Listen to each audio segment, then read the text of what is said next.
20 of you here in the club meeting this evening. This is the December 3rd meeting, 2020 of the Stones River Amateur Radio Club, and hosting it once again on Zoom. And it's our first time on this platform, doing it, but I think we're going to have a better platform, video and conference as a result, because it's nice to be able to see all of you guys on one screen alone. It is really cool. So that's good to have. I think a lot more people are willing to come in and join as a result of the Zoom. That it's a lot more popular platform for people to use as well. And so we welcome all of you this evening. I would much rather have this meeting in person, but I think as we all see and hear in the news media every day, the reasons why we're having to continue to be on this method, this way of doing it. I'd rather meet in person and see all of you and help learn from each of us on that. But I think we'll expand on this a little bit further down the meeting of ways we can look at doing that. So with that, we'll do some opening prayer and a pledge of allegiance here. Anybody want to volunteer to do a prayer or lead the pledge of allegiance when we get to that? I'll do the pledge. Thank you. And anybody want to do the prayer? I can do that. We're going to start with the opening prayer. If you bow your heads, please. Heavenly Father, we come to you this evening here as we gather for this ham meeting, that we learn, educate, and continue to grow together as a club. And even though we're miles apart, be with us each and every day through our endeavors, and watch over our safety and our fellow club members as they do their daily lives and spend time with their family, and that you keep them all safe. Watch over us this weekend as we do the National Weather Service Sky Recognition Weather Day, and that we keep everyone safe during those events, and that it is successful. Lord, just bless us and be with us each and every day, and help us communicate to others, and continue to keep this hobby and moving along, and continue to educate young other ones as we go through December here in the Youth on the Air month. So thank you and bless you in your name, in Jesus Christ, amen. And I got a flag mic. There we go. All right. Everybody ready? Pledge. Pledge allegiance. Allegiance to the flag of the United States of America, of the United States and of the America, republic for which it stands, to the republic for which it stands, under one God, nation, under God, indivisible, with liberty and justice for all. Very good. All right.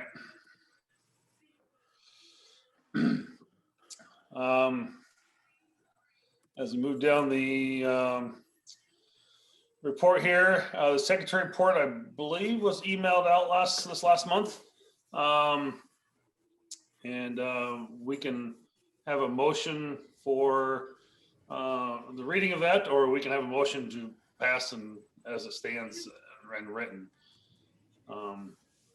Anybody want to make a motion?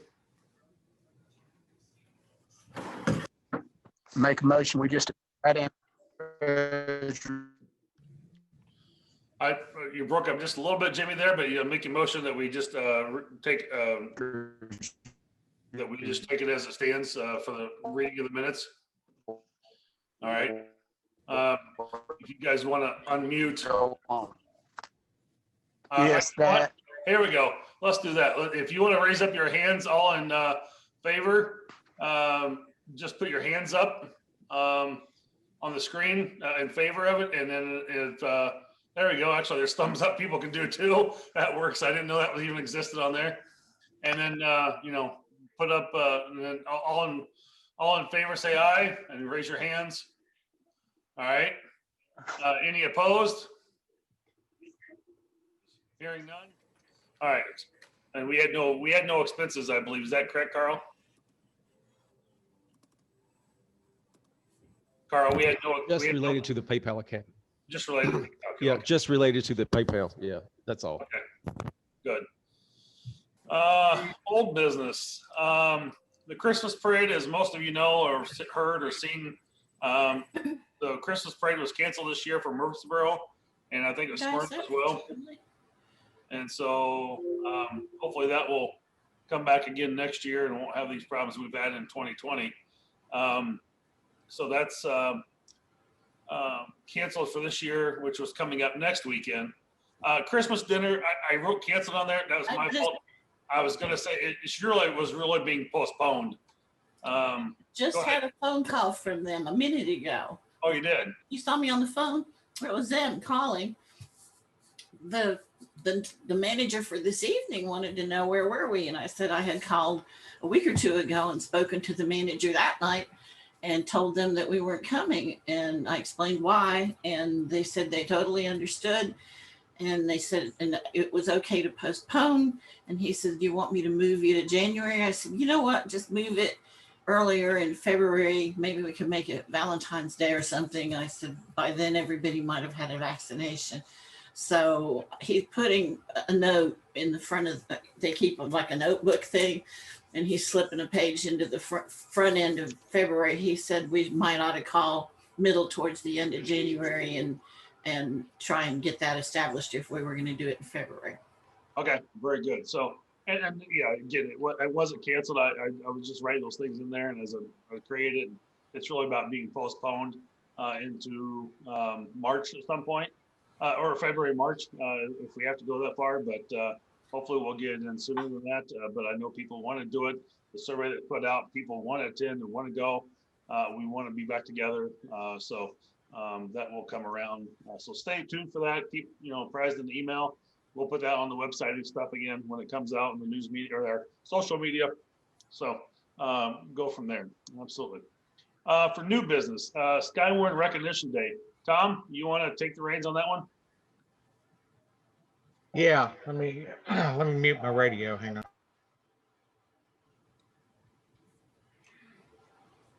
Okay, the Skywarn Recognition Day event hosted by ARRL and the National Weather Service is this weekend.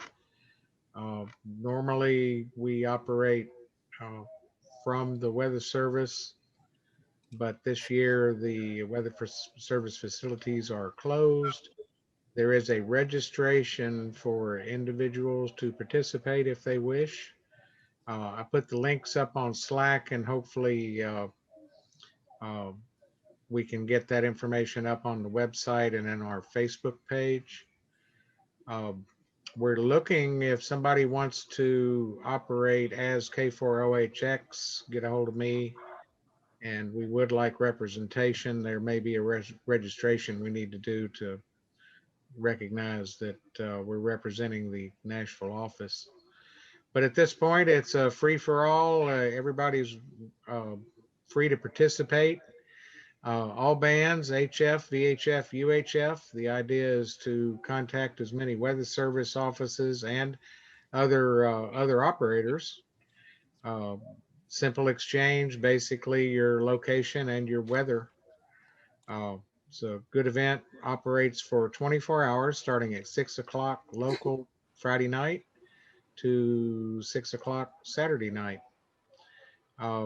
SRD, Skywarn Recognition Day, is what it's called. And I looked, it wasn't on the front of the ARRL website, but there may be some coverage somewhere in there. They did not promote it as I think best that they should have. But a group out of Indiana is heading it up, and there are plenty of web resources that you can go to. There's going to be seminars throughout the day, and there's a schedule available for that as well. Over. Oh, very good. Is there any particular frequencies that they're operating on the HF? Nope, just free for all bands, typically above the extra section, but they could be anywhere. It's not a contest, but it kind of works like field day. Okay. Very good. Anybody have any questions for Tom and interested in participating? Tom, I'll probably get with you, but for anybody else, if they are interested, it's a great time to make contacts. If you want to learn a little more about contesting, even though it's not a contest, it's a very relaxed. It's a fun event. It always has been. I've always enjoyed it. So something to think about. Yeah, good time to get on the air as well. I'll get with you, Tom. So, All right. Question. Tom, this is Jeff, KC1 DWP. I'm a guest here tonight. Hilton. Hi, Jeff. Hi, Tom. You said something about seminars throughout the day. Where's the information about the seminar schedule and access? It's on the Skywarn Recognition website. There's a Facebook page that should have that schedule. And like I said, I posted that stuff up on Slack. And if you're not connected there, you can send me an email with the email address you would like to join in on. My address is k1ky@bellsouth.net. And we have forums, discussion pages on many different topics. And I believe I posted those details in the general section. And there's 4 or 5 different documents. One is the schedule of seminars and other stuff, registration link, etc. All right, that's great. I'll send you an email, Tom. Thank you. Very good. The next item on the agenda here was talking about our Zoom. This is our first month that we were looking at using this platform, and we did a little testing with this and playing with it on Monday night, a couple of us, and really found that we liked it because we were able to share content easier. Was able to move hosts, change hosts around, things like that. Multiple people could share content if we needed to throughout the various times. As we thought about this more, there's some opportunities for some training and some things like that we could use this for potentially in the future. And so our cost of this is about $16.45 a month with tax and everything. And that comes out to about $197 for the year. And we are most likely anticipating that we would be using this again, probably in a January timeframe, roughly, depending on how this goes. And we don't know what the foreseeable future here is exactly. And so the $150 investment, if we do 2 or 3 months of this, we're into $60 of it, which is almost half the cost of it already.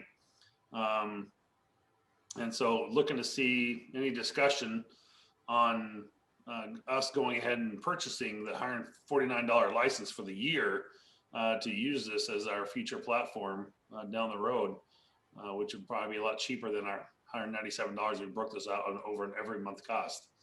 So thoughts on this from members? one that I'm seeing from what I'm hearing from different people I know, this is not going to go away for a while. We're going to be here a few months into this. I think I wouldn't be, a couple months in the new year, easy. The cases are climbing still.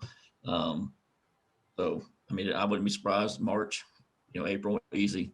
So it's something to think about there. To me, the cost is worth it from my side. I mean, it can be used for other ways. I know Tom thought, we were talking more about that too. It can be used, different ways for training. There's a lot of options with it, really.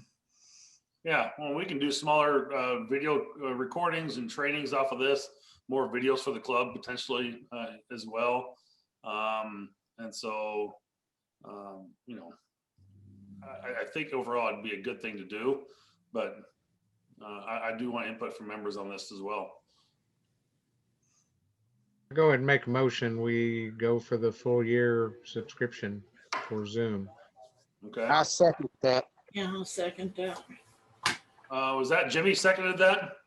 Either me or Ingrid, it doesn't matter. Okay. Jimmy was first. Yeah, Jimmy first on there. Yeah. All right. We've used Zoom now for the whole pandemic with Rotary, and it's worked great. Good. Yeah. And that's what Tom's talked about in the past too. And I'm glad to see you on here tonight as well, Jimmy. So thank you for joining us. So I think our platform for this is going to be a lot more interactive for people, a lot more people are used to it. And as we were talking about earlier, the video quality for this alone and the audio is much better than what we've seen on some of the other platforms. So there's a motion on the table for purchasing the $149 license for the year. All in favor, or any other final discussion on that? All right, all in favor of purchasing Zoom for the Stones River Amateur Radio Club for 1 year, raise your hand. Let's see. All right, and all opposed? All right, seeing none, motion passes. So, all right, we will get that license purchased. Carl, me and you will work that out and figure out who's going to do that on our end. I've got everything set up, so I'll probably go ahead and take care of that, but I'll get in touch with you. So, let me go back over to the agenda here quick. Let's see, Winter Field Day. So we're getting closer and closer to that. It is January 30th and 31st. And so I'd like to be able to set up like 2 of the kind of the summer shelters we think of, if we need to wrap them in tarps, or if somebody has one of those tents that has sides on it, we can throw a little heater inside, like a space heater type thing, either through electronic or like a little buddy heater with propane tank that puts out heat and keeps it, somewhat warm in there. We can look at going into probably Sharp Springs again, I would think. We can look at a different park if I'd like to see if anybody would like to committee with me on this and take some time to investigate and see what we want to do, and see when we come to an agreement for the meeting in January, so we can have a meeting then and discuss it more in detail and try and get some of our details wrapped up between now and then, what we want to do and what that would look like. If anybody wants to participate with that, please get a hold of me and let me know, and we'll certainly be glad to do that. So, What dates again? January 30th and 31st. I'll definitely get with you, Marvin, on it too. Might be a time to break out the camper, or something. Oh, yeah. Have an option for some heat. At least you get you out of the cold for a while or something. True. Bring out the heat, and we can do it inside. I've got the radios I can bring, and we can do it. We can always figure out something, So yeah, we'll look. I'll see what I can put together there. So. Okay. Jimmy, you want to work with me on this too, and Glenn? And I think Ed has a question. I can help you. Ed. I don't have a question. I've got a comment. I'm also vice director for the Delta Division of the league. Oh. But we are treating, or the group that sponsors Winter Field Day is treating it just like we did the regular field day. And if you don't want to get together, you can do an aggregate club score. Okay. And all of that's, I don't know what y'all did for field day, but that's what WCARES did. So, I mean, it's great if you want to get together, but a lot of people my age, we're not getting together. So I certainly understandable, Ed, and respect. do the same thing you did for field day, for winter field day. All right. That's good to know. I've not checked into the details and the rules on that exactly yet. I know that just waiting for it to get a little closer. It's been holidays, been busy.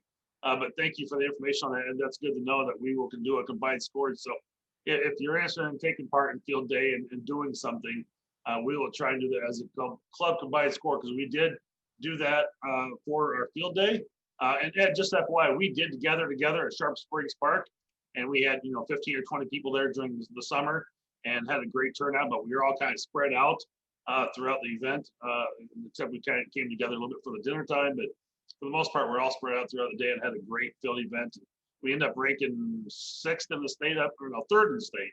So turned out very well. So we had a good time with that, and it won't be as big a deal for the winter event as it is for the summer, but we'll certainly look at that. So we'll get together with Jimmy and Glenn, and we'll try and figure something out then. And like I said, if you're interested in doing it, please let me know. So that was Winter Field Day. Just a couple of things of highlight point, things to bring through that I noted here.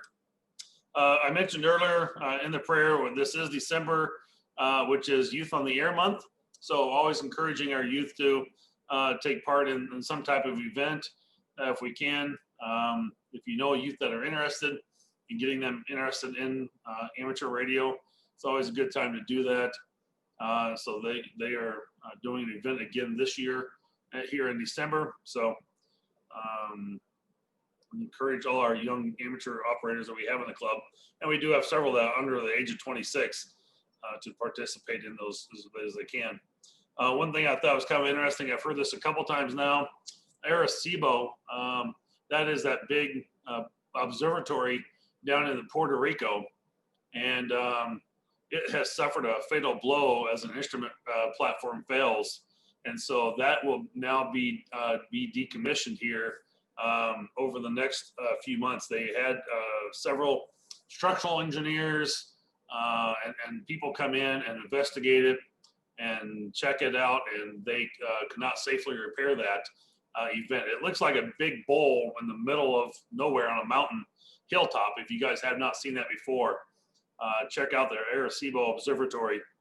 I don't really know a lot about it. Maybe Tom does, and how it played a role. Tom, do you have anything on that, or do you know anything about that?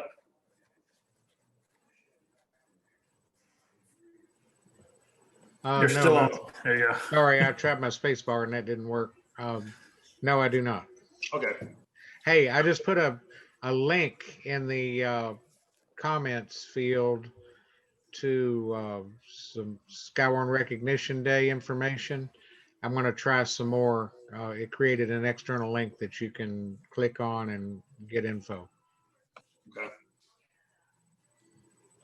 Very good. Thanks for adding that, Tom. Other quick thing is FCC to require email addresses on applications effective mid-2021.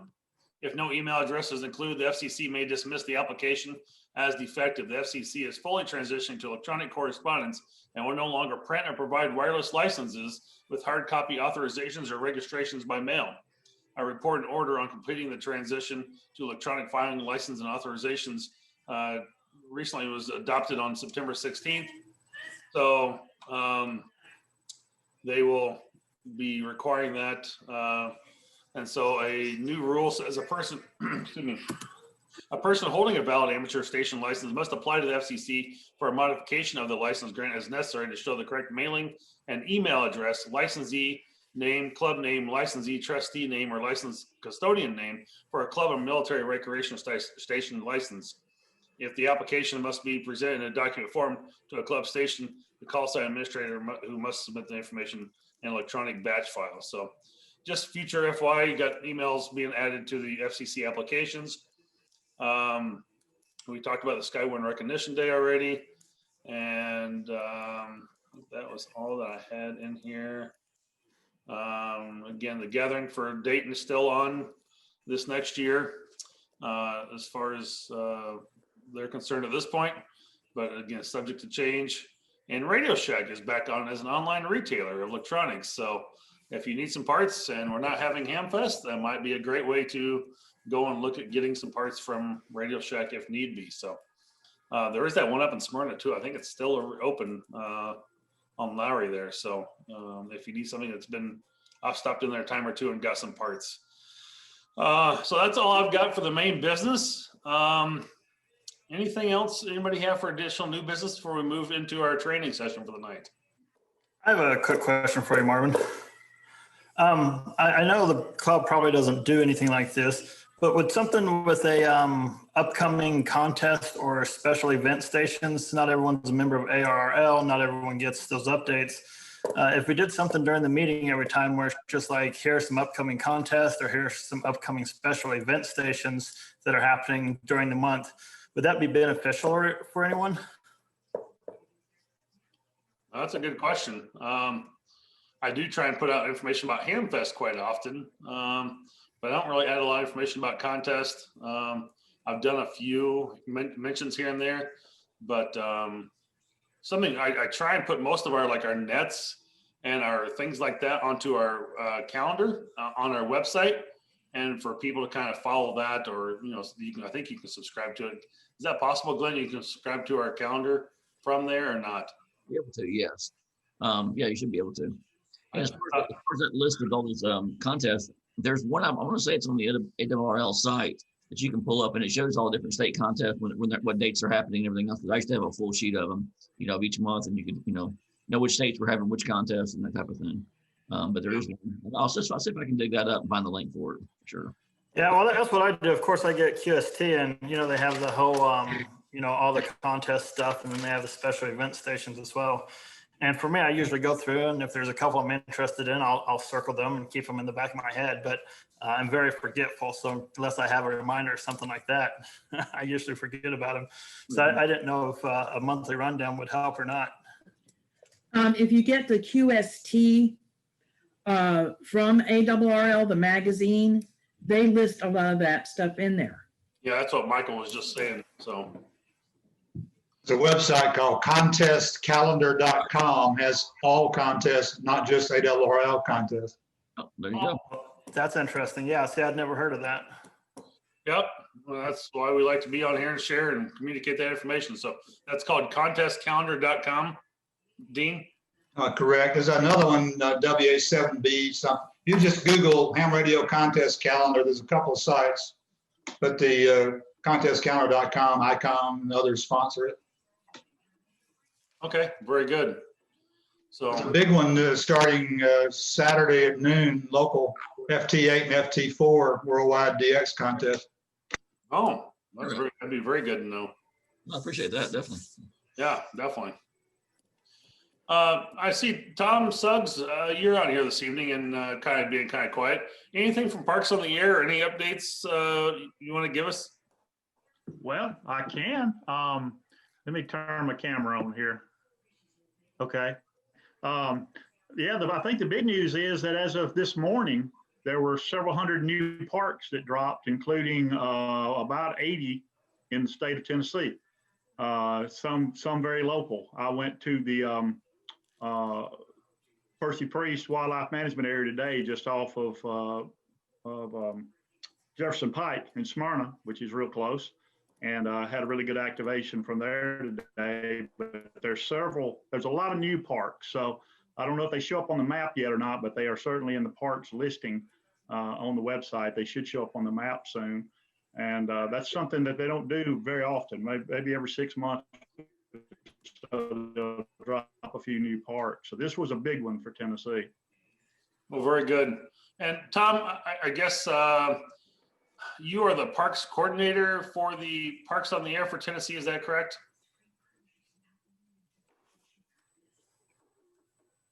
Yeah, the mapping coordinator for Tennessee and Mississippi. So if anybody's got any sites that they might want to be considered for inclusion, I can certainly look into that and get that to the right people if it meets the criteria. Okay, good. Well, appreciate having you on here this evening, and it's good to see you. So thank you for the update on the parks, and it's good to know that there are 80 more parks in the state we can continue to play with. So very good. All right, anything else for additional questions or new business before we move over to the training? Hey, 1KY, I've got one other new business for you. Go ahead, Tom.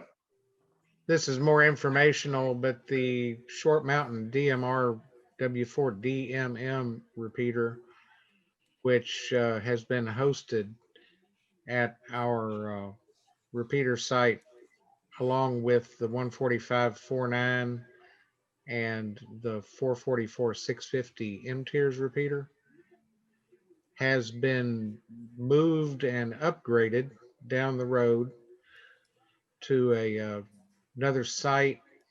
The antenna now is at, I think, 280 feet or thereabouts. Wow.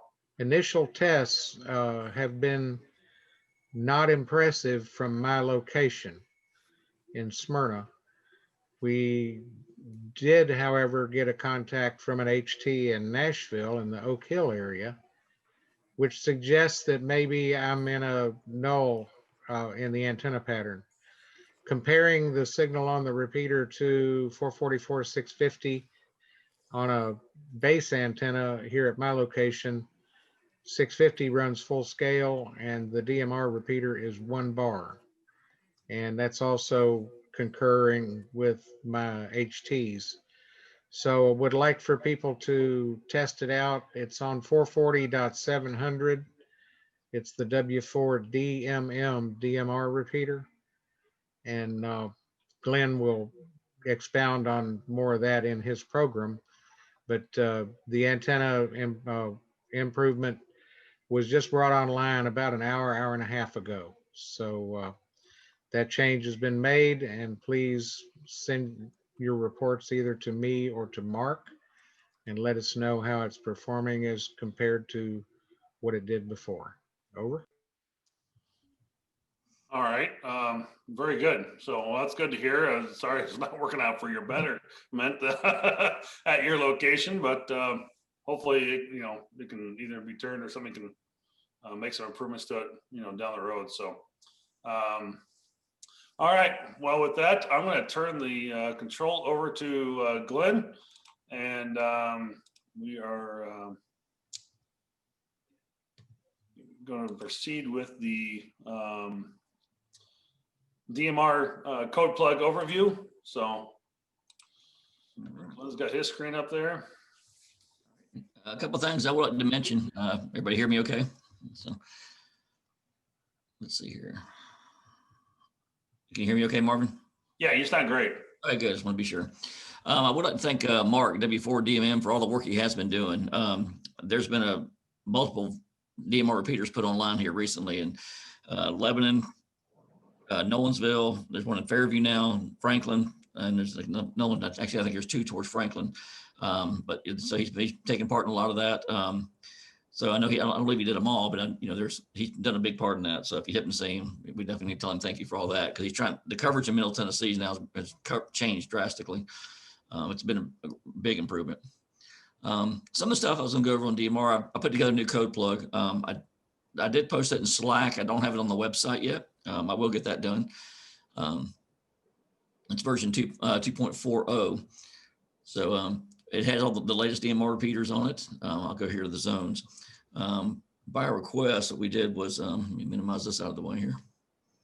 I did move all the zones down to about line 20. This is to give some of the Williamson County folks, they want to be able to put their personal zones at the top. But you can see the new DMR repeaters. There's also some in here for Cookeville and Chattanooga. There's a new one in Cleveland, Tennessee, which I will be adding soon too. We have the Short Mountain one, Lebanon, and then here's the two Williamson County as well. Also in Fairview, and so you can see all of those. A couple of things I was going to go over though. I had a couple of questions here recently about people wanting to create their own zones or add different repeaters, because we don't have them all in here and that type of thing. So what I was going to do was go down here to show you how to do some of this real quick. Let me get down to the bottom. Glenn, did you have the Morristown repeater in there? No, I don't have that one either, so we can add that as well.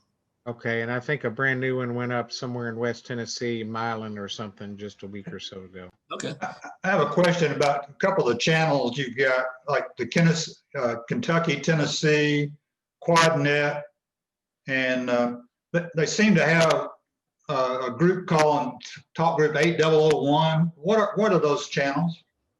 Those are ones that were Jim I think it's W4's VG. I can't remember his full call sign.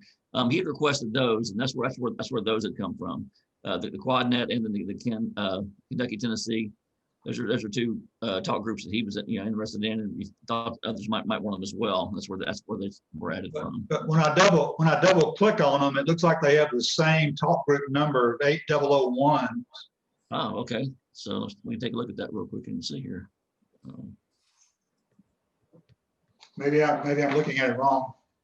Go to the talk groups here and see.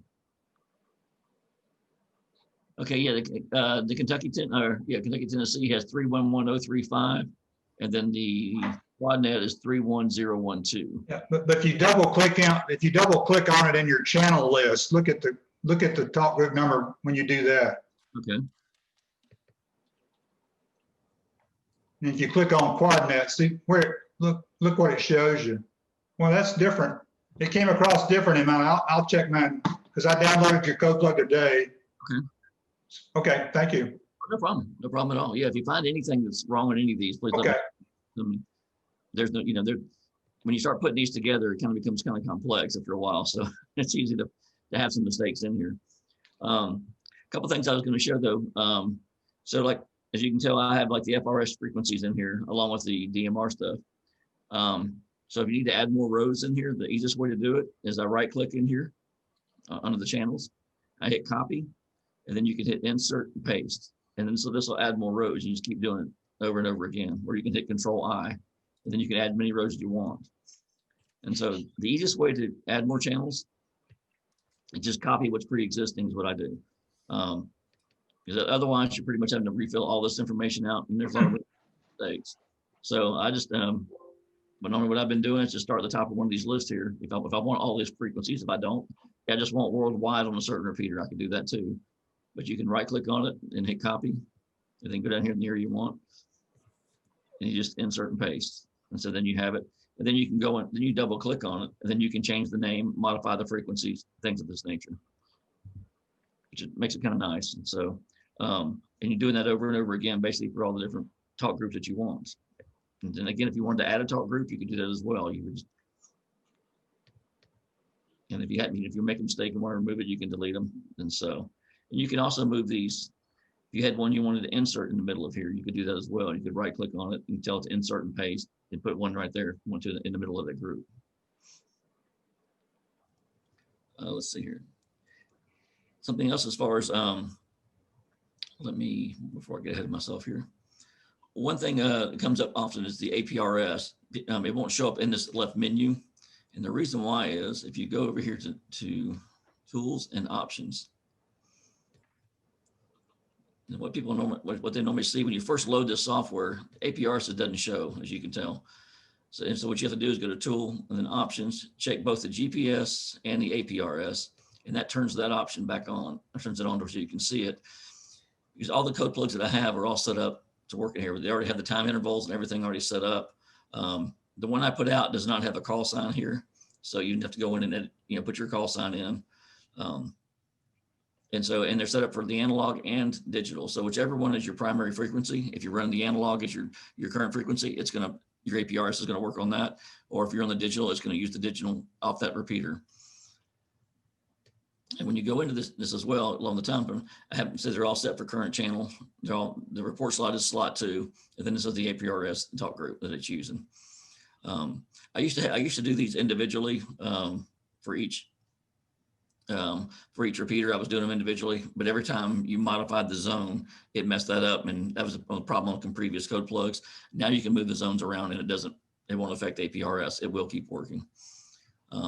And really, there's no reason to even have 7 of these. We could put them all under the number 1 if we wanted to, but I just that's where I'm at with them right now. So, and to show you where that's at on the frequency, if you want to turn APRS, say like on TAC 310, you can see it, report type. So you can just go in here and turn it off if you wanted to.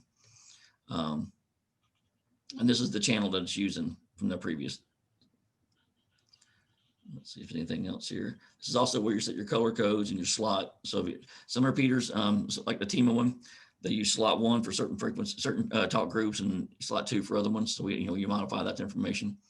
And you notice it says SMS confirmation on something that's doing some of the APRS stuff. The APRS stuff is basically an SMS message. That's how that actually works. All right, let's see here. Second. As far as talk groups, there is, like I said, there's only so many talk groups that we did put it in here originally. I think this was a list that KM4PVB had maybe put together a while back. And so if you wanted to add, you say you did a different talk group that you wanted to add, you more or less just double click on the bottom and you can type in the name of it. You set it for group call, and then you can type in the talk group numbers, whatever, whichever one they are. Like here, the ones for the Williamson County ones we just recently added. And so you can kind of get an example of how they look. One good thing about the code plug, pretty much all this is up and running. So it gives you some examples you can look at for how you want to do the next, if you want to add one, things of that nature. Another thing, if you do download the code plug, be sure to go in the radio ID and put your radio ID and then your name and stuff. Currently, it'll just have 1, 2, 3, 4 in there if you download the one that's online. So make sure you do that, or you probably won't even be able to get out. The other option that you may see set, when you first turn your radio on, there's some channels already preset on there. This is where under the optional setting in the left-hand menu here, under power on, you can change that setting here. So right now, if you turn your radio on, it's going to go to your hotspot and TEMA as your main channel. And then your second channel, channel B, is going to be as the analog repeater. I have mine set for here. The one that I released to the public, the radio ID, is actually set for the M-Tiers hub, is what that one was turned on. But you can modify these to go to any repeater. Just clicking the drop down, you can select any one you want. If you want a repeater to go on there in a certain different talk group, you can do that. And this is where you would change that setting. Same thing with channel B. If you didn't want the channel B on, you could even turn it off. There's an option there to not even have it on. So you can do that as well. Yeah, channel B is where you can turn it off at the bottom. I'll take that back. There's an option here to turn it off. I just don't remember where it is at the moment. Let's see. So pretty much everything else in here, GPS and stuff, it's already preset. You shouldn't need to do too much here. Your volume settings. I think that's a big thing I hear about on the radios too. People say that either volume's too low or too high. I have mine set all the way up, and I control it. And the mic gain, I do keep it 3. And I don't use the enhanced sound quality. Some people say theirs are fine. I prefer it not to be off myself. I don't use that part. And I think everything else I don't ever mess with, to be honest with you. Let's see, nope. Does anybody have any questions on anything or of that nature? Feel free to ask. So I did post a link to the firmware version 1.21, which is the latest DMR code plug firmware, in the chat here. Okay. If anybody wants to do that and grab that for updating their DMR radios, because that does have to be updated before we can add this code plug, or no, Glenn? I believe it does, because some of the features in this may give you some trouble if you're running an older firmware. Yeah. So I've not had any problems out of the latest 1.21 at all. Okay. APRs, everything could be working fine. I haven't had any glitches that I've run across at all with it. One of the things that I ran across on a conversation not long ago was that the Anytone 878 is a radio that, Glenn showed the FRS and GMRS frequencies in there, that they came across an FCC penalty of some sort, potentially, is my understanding, because they had these radios were all opened up. I don't know how true that is. For you to get the radios now outside of the normal ham bands, you have to show some type of license or something to get them to open up that radio for you. So something just to think about, maybe. More into that. Again, I've not seen anything on it. I had a conversation with somebody about it, and I couldn't even tell you who that was right offhand, but that's what they were telling me. So I'm not sure if anybody has any other information on that, but. Yeah, we ran into that problem with a unit that a friend of ours got recently. We did find on the internet a utility program that will open up the radio. It just doesn't use the same procedure that Bridgecom used to give you. Okay. They won't do it for you, but there is a way to do it. Okay, no, that's good to know. So just be aware out there. And Dean, we may have to reach out to you if we need to grab that utility to be able to open that up then. So I tested them actually, because somebody told me the other day that they weren't working, and I actually tested the 2 radios on GMRS and FRS, and they both worked fine from the DMR radio. So okay. But I don't know what, like I said, I need to read more about what the problem is, or what what's legal and what's not too, as far as with that. Yeah, I mean, there's some power limits and issues there that we've got to be careful when we open that code plug up for everybody to be on those frequencies. But because the radios are putting out 5 watts, and I believe it's 2 watts max on those frequencies alone. So I guess we make sure we're setting those power levels on those frequencies, Glenn, if we haven't already. Since we're kind of putting that as a club as a whole. I agree. Because it's on our website and whatnot, releasing it to kind of the open there. Hey, So got a comment on that too. Go ahead. Keep in mind that low power setting that they advertise as being 1 watt is really 150 milliwatts. The next one, the mid power, is I think around 1 or 2. I forget. I've measured those on the service monitor, and then it goes up from there. And then of course the turbo is like 8 watts or something in that neighborhood. But that low power is not what is published. It's like 150 milliwatts. On the DMR radio specifically itself, you're referring to, Tom? Yeah, on the 878, the Really? portable, or 868. So it's not even a true 1 watt radio on low power.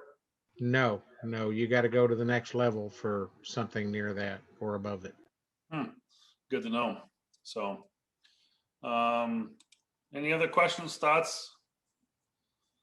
One thing I was going to mention, if you do add any more channels to your code plug, you do have to go into the zones and make sure you add it to the zone, or it will never show up on the radio. So like say if we added another line to the Fairview, we'd have to go into the Fairview and then scroll over here on the left-hand side and find it, click over here and add it to the Fairview list. Yeah, just adding a channel will not add it to your radio unless you go into the zone. So you have to be sure you add it in both places. That is something to remember.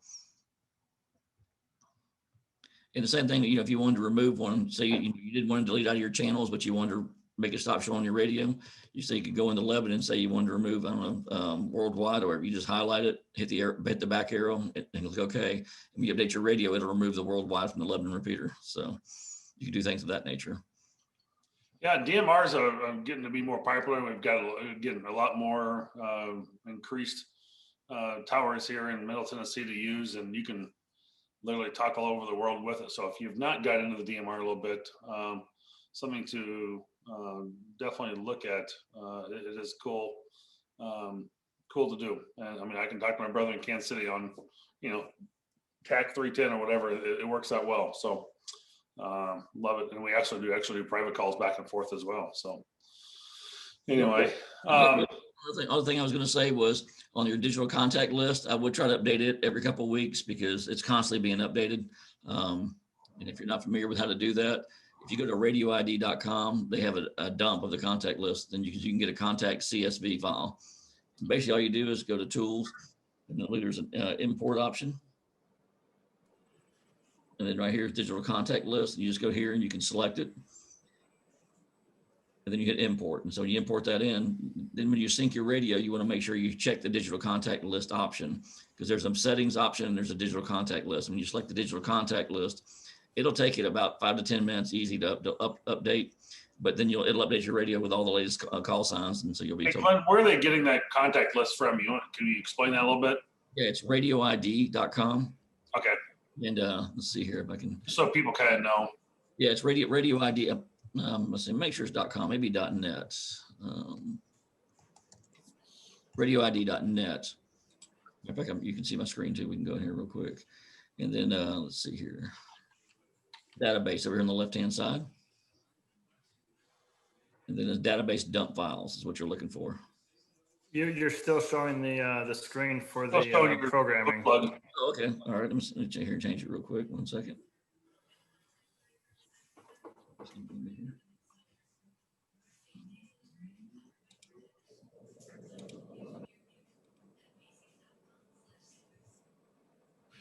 That one. All right. There you go. Okay. Yeah. So when you go to radioid.net, let me go back here real quick. It's going to bring you to this page. Bring you this page first. On the left-hand side, you go to database. Then you'll see database dump files.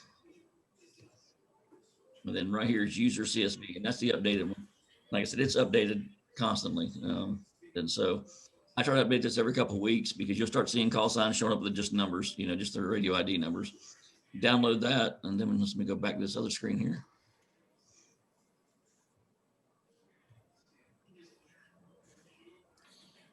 All right. Then you can go back into here. Then you go back to Tools, and like I said, import. Then digital contact list, and select that file here. It'll import it up, and then when you sync your radio, just make sure you select the digital contact list option, and it'll do the full sync to the radio. And then you'll have everybody's call sign to be current at that point. Hey, Glenn, I have a question for you. Do you have any insight or any knowledge, like if someone wanted a talk group, like if a club wanted to create their own talk group or an organization wanted to do their own talk group, how do you go about applying for that and getting assigned a talk group? Tom can probably answer that better than I can. Yes, I can answer that. Perfect. Basically, they are pretty stingy at handing out or publishing talk groups. However, you can pick pretty much any number you like and start using it. If you have something that's relatively useful for a large group or something like that, after you've been using it for a while, based on the usage, you might be able to go back to them and ask them to publish it. Um, we have on our Slack group published a Tennessee statewide suggested talk group list that the Tennessee DMR TEMA group has adopted. And there's a whole bunch of them. We've actually established a talk group for every county in the state, and I think some regional ones and some others. I think he put them up in the 800,000 series range. Um, but otherwise, just pick something that isn't used. One of the things you need to be aware of is that talk group numbers in Brandmeister could be totally representing something different on other DMR services. I think like in the case of Mark W4DMM, his ID on Brandmeister is somebody else's ID on one of the others. So, but other than that, you can pretty well give up the idea that they're going to publish anything, but you can certainly use anything that works for you. Over. Gotcha. All right, that makes sense.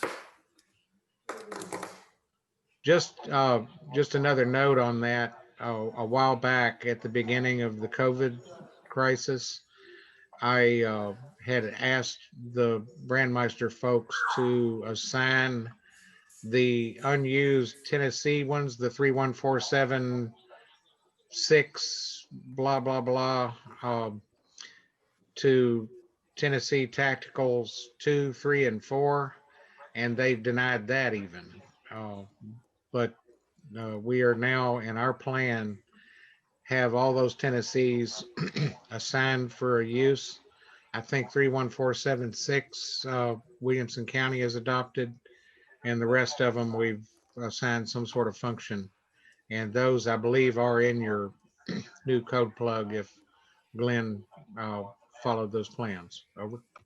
Gotcha. Yeah, so I don't tie up any time during the meeting. I may get with you and inquire about that some more on how to find an unused talk group and an unused number, because I travel a lot and I know a lot of other people that travel.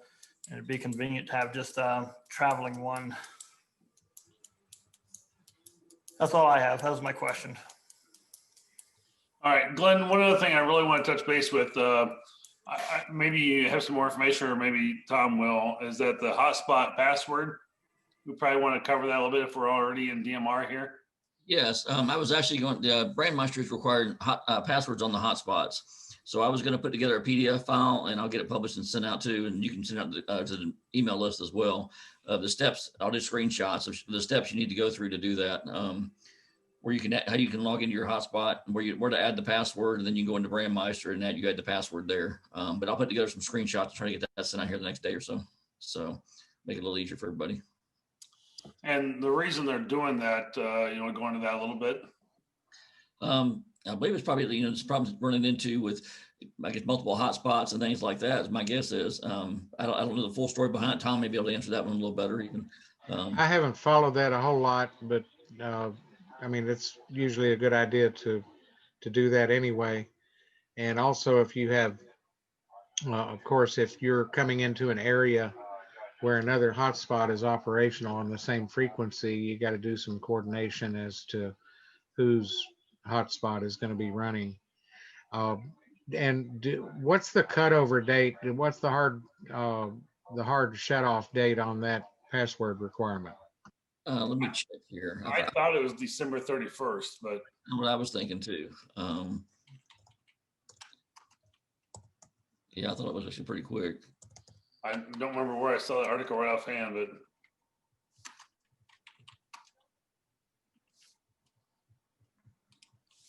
I don't see it here now. Go to show and log in here.